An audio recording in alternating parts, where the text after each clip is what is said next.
Why demons target dark, chosen ones while angels guard the light? Why do demons target the dark, chosen ones while angels guard the light? This question is more than a spiritual curiosity. It's a key to understanding the hidden blueprint of your soul and the cosmic war around you that most people never see. If you're watching this, I already know something about you. You've been through things most people wouldn't survive. You've sat in silence with your own shadow. You felt evil breathing down your neck when no one else noticed. You've had dreams that weren't dreams but warnings. You've been attacked not because you're weak, but because you carry something dangerous to the dark. Let me explain. Click subscribe to this channel to get more profound spiritual lesson. There is a kind of soul that is born with a frequency that doesn't match the world around it. From childhood, you knew you were different, not in a superficial way, but in a spiritual polarity kind of way. You saw lies in people's smiles. You felt the weight of the room shift when you walked in. You sensed spirits, energies, shadows in the corners that no one else saw. And they saw you. Oh yes, they saw you. Because the truth is, darkness recognizes its greatest threat before the threat even knows its own name. This is what being a dark, chosen one means. It doesn't mean you are evil.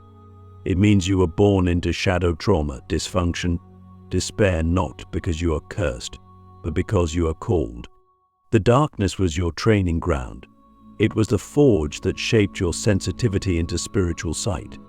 It was the battlefield that forced your soul to sharpen itself like a blade. And demons? They knew who you were before you did. That's why they came early. That's why they attacked your mind, your family, your peace. Because if you ever woke up, if you ever remembered, you would become a threat to the very machinery of darkness that runs this world. So let me ask you something deep. What if your suffering wasn't random? What if every attack, every rejection, every breakdown was evidence that you were marked not for destruction, but for divine disruption? What if your entire life has been a coded message, hidden in pain, waiting for you to read it? Demons don't waste energy. They don't chase people who are asleep. They hunt those who are waking up, those who carry within them the seed of light disguised in shadow. That's what you are. A dark chosen one, not because you chose the dark, but because the dark chose to fight you early and often. And why? Because you carry the power to transmute it. This world has light workers, and then there are shadow warriors, the ones who didn't grow up in love and light, but in pain and fire, the ones who had to protect themselves before they could even understand what safety meant. The ones who weren't taught how to pray, but learned how to fight in the spirit. You may not wear white robes or chant mantras, but you fought demons in your sleep. You've seen your own soul walk through hell and not break. You've been called crazy, paranoid, too intense. But in the hidden realms, you are respected because you've bled for this awakening. The angels? They've been watching too. But here's the difference. Angels don't interfere in the same way demons do. Demons invade. Angels guard. They wait until the moment your spirit says yes. They don't force. They respond. And when they do, their presence is unmistakable. That sudden peace in the middle of chaos, that wasn't coincidence. That was divine reinforcement. That moment you almost gave up, but something said, hold on. That wasn't your thought. That was the whisper of light cutting through the static. You see, there is a cosmic law. Free will governs all. Demons exploit it. Angels honor it. So when you were in your darkest moments, and it felt like no one was helping you, it wasn't because help wasn't available. It was because your soul was being given the honor of choosing the light in the presence of total darkness. That choice, that is the most powerful act in the universe. When a soul surrounded by demons still reaches for the light, that soul becomes a spiritual weapon. A being of such fierce alignment that even angels stand in awe. But here's where it gets intense. Dark chosen ones are not just protected, they are watched. Because if they misuse their power, they can become the very thing they were sent to destroy. That's why your life has been so hard. Not because you are weak, but because your choices matter. Your energy is nuclear. You can heal or destroy with a word. You can uplift or curse with a look. And demons know that if they can't destroy you, the next best thing is to corrupt you, to twist your pain into bitterness, to turn your gift into ego, to make you a weapon against yourself. So you must be vigilant. You must train in the spirit the way warriors train for battle, through silence, through shadow work, through radical truth. Because if you do not master your inner world, the outer forces will gladly do it for you. Let me ask you something only the brave can answer. Are you willing to carry the weight of your calling, even if it means being misunderstood, attacked, or alone? Because that's the cost. But the reward? The reward is freedom, not just for you, but for everyone your light touches. You weren't sent here to blend in. You were sent here to burn bright in a kingdom of shadows. And the darker it gets, the more your light is needed.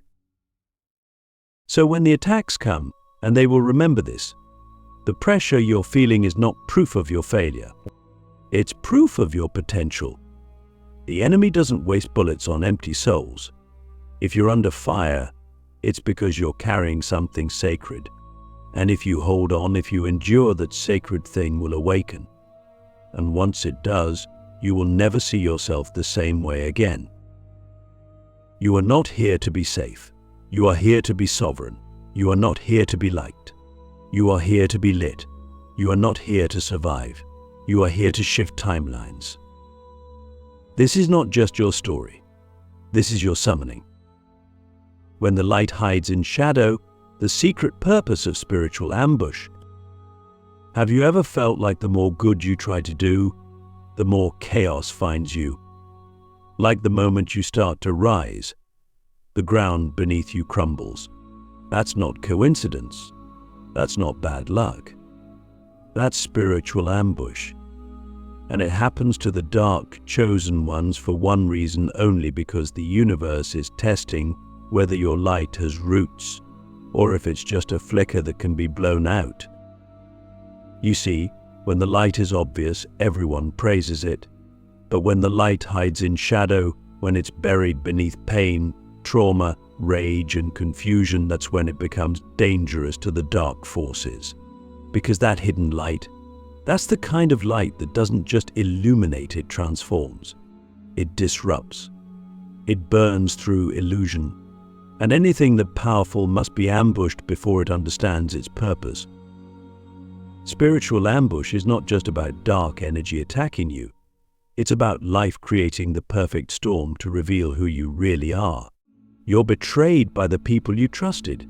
You lose everything that felt stable. You wake up in a reality that feels like a mirror maze. Nothing is what it seems, and everyone wears a mask. Why? Because your soul made a cosmic agreement: if I ever forget who I am, break me until I remember. And that's what the ambush does. It breaks your illusions, your attachments, your ego, everything that cannot carry your true light into the next dimension of your being. But don't mistake the ambush for abandonment. You were never alone in the storm. In fact, the angels were closest when it felt like no one else was. But their job wasn't to save you, it was to witness your becoming. Because some awakenings cannot be handed to you. They must be earned through fire, through tears, through raw, soulful surrender. And every time you kept going, even when your heart was shattered, that was your light speaking. Every time you chose truth over comfort. Every time you chose to forgive instead of retaliate. Every time you faced your demons instead of running, that was the moment you became untouchable. But here's the secret most spiritual teachers won't tell you. The darkness is not your enemy, it's your evaluator. It tests your vibration not to destroy you, but to verify you. Think of it like a spiritual audit. Are you who you say you are? Do you really believe in the light, or only when it's easy? Are you truly walking in alignment, or just pretending when no one's watching? The darkness exposes the parts of you that still need refinement. It's not cruelty, it's calibration. And when you pass those tests not with perfection but with honesty, that's when something shifts. You begin to feel a sense of inner authority, a quiet power that doesn't need to shout, a knowing that what tried to break you only trained you. And that is when the angels begin to move more openly. They don't guard the untested, they guard the proven. The ones who have walked through hell and didn't lose their soul. The ones who could curse fate but still choose to bless their path. So let me ask you something uncomfortable but necessary. Have you been asking to be rescued when your soul is asking you to rise? Are you still waiting for someone to save you, or have you realized that you are the one you were waiting for? Because the moment you claim that truth, the game changes. You move from being a target to being a force. You stop reacting to darkness and start commanding your light. And the spiritual ambush, it becomes your training ground. Every demon becomes a teacher. Every shadow becomes a doorway. Every breakdown becomes an initiation. You are not cursed. You are called. And the reason it's been so hard is because you're not just waking up for yourself. You're waking up for generations, for timelines, for souls you haven't even met yet. Your journey is not personal, it's prophetic. And the moment you stop asking why it happened to you and start asking why it's happening through you, that's when the real power kicks in. You don't need to be perfect, you just need to be present. To stop running from your darkness and start listening to it. Because hidden inside that darkness is the map to your highest light. The light that was never meant to be soft and quiet. The light that was forged in chaos, in grief, in rage, and came out radiant. You are not at war with the darkness. You are being refined by it, like a diamond hidden in ash. And soon you'll see what once tried to bury you was actually preparing you to rise without apology. The weaponized soul, how you become the enemy's worst fear. At some point on this journey, after the darkness has tested you, the silence has shaped you, and your own pain has purified you, something irreversible happens. Your soul becomes a weapon, not against people, not against the world, but against the spiritual systems designed to keep the collective asleep. You no longer just carry light, you wield it. And that's when everything changes. That's when you stop being a victim of the story and start becoming the force that rewrites it. The weaponized soul is not someone who chose violence, it's someone who survived it, transmuted it, and emerged with spiritual authority. You don't need titles. You don't need robes or rituals. Your energy walks into a room and reality shifts. People feel you before they hear you. They don't know why they suddenly want to open up, to cry, to confess, to change. But you know, because your vibration has become sharp, surgical. It cuts through illusions without permission, and that makes you dangerous to everything built on lies. That's why demons don't just attack you, they study you. They look for weakness, for patterns, for unhealed wounds. Because once your soul becomes weaponized, you are no longer just an individual, you are a threat to the entire infrastructure of spiritual oppression. You are the glitch in the matrix. You are the soul that doesn't comply. You are the one they couldn't break, couldn't buy, couldn't silence. And that makes you the enemy's worst fear.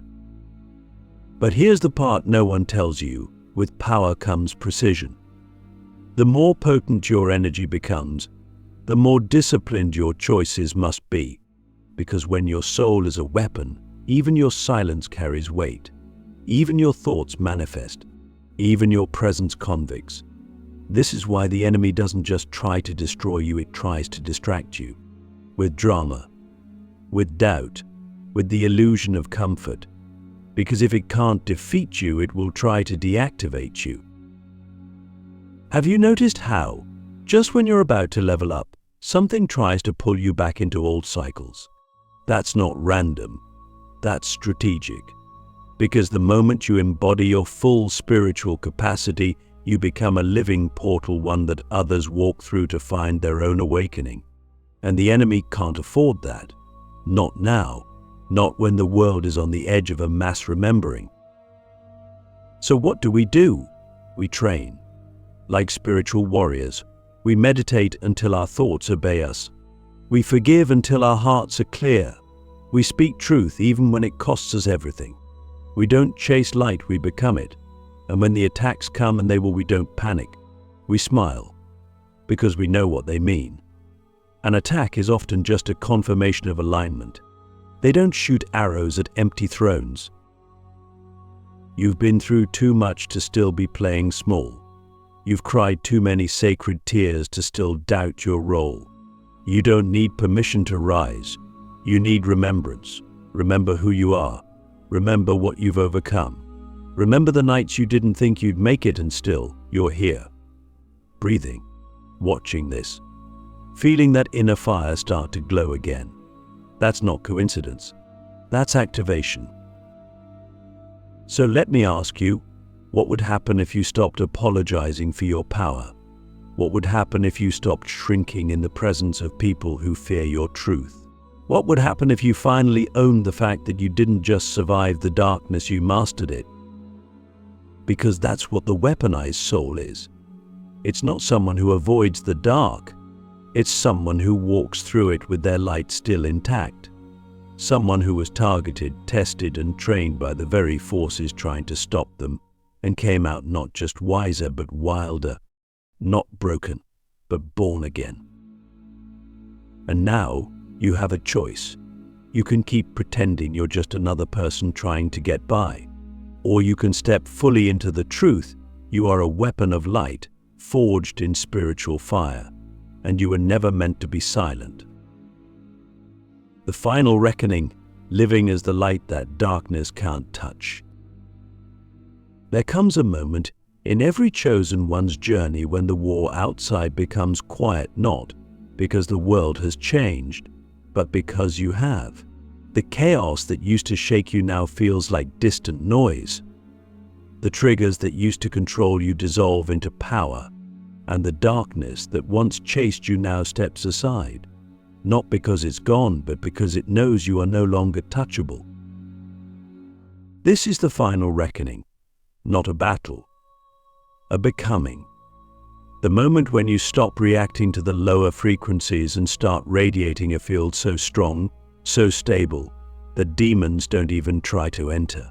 They recognize what you've become, sovereign, and that sovereignty isn't loud. It doesn't boast. It simply is. It walks into rooms and shifts the atmosphere. It speaks without speaking. It commands peace, not through force, but through alignment. You've earned this. Every piece of wisdom, every ounce of power, every drop of clarity, you earned it with your tears, your scars, your silence, your surrender. You didn't just find the light, you became it. And that kind of light can't be faked. It can't be borrowed. It can't be bought. It has to be built over time through experience, through pain, through fierce devotion to truth. Now we live differently. We move with intention. We speak when the soul speaks, not the ego. We listen to energy, not just words. We walk away from anything that dishonors our peace, not out of fear, but out of reverence for the life we've fought to build. We no longer try to save people who are choosing their own darkness. We no longer betray ourselves just to be accepted. We no longer dim our light to fit into rooms we were meant to transform. This is what spiritual maturity looks like. Not perfection, permission. Permission to be real, to be powerful, to be whole. You stop needing to prove anything. You stop needing to fight everything, because now you understand you're not here to push back the dark. You're here to exist so brightly that the dark transforms in your presence or flees from it. But here's the most important truth. Even now, the forces that once tried to destroy you will still try to distract you. Not with fear, but with comfort. With the illusion of safety. With opportunities that look good but cost your soul. With relationships that mimic love but drain your power. You must stay awake. You must protect your frequency like sacred fire. Because it is sacred. You carry something rare, and not everyone is meant to have access to it. So ask yourself, what are you still giving energy to that doesn't honor your light? What are you still tolerating that quietly dims your spirit? Who are you still trying to convince when you were born to lead? This is your final initiation, not into more pain, but into more presence. Into a life where peace is your baseline, where intuition is your compass, where joy is your natural state, not because everything is perfect, but because your inner world is finally free. You see, the real goal was never to escape the darkness. The goal was to become the kind of light it can't touch. And that's what you are now. You are proof that the worst things in life can birth the most sacred power.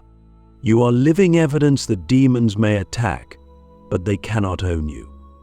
That angels may guard you, but it's you who must choose to stand.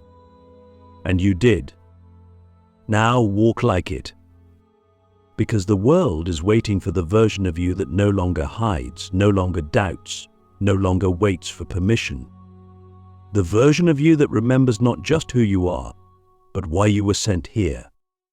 And now that you've remembered, nothing can stop you. Not even the dark.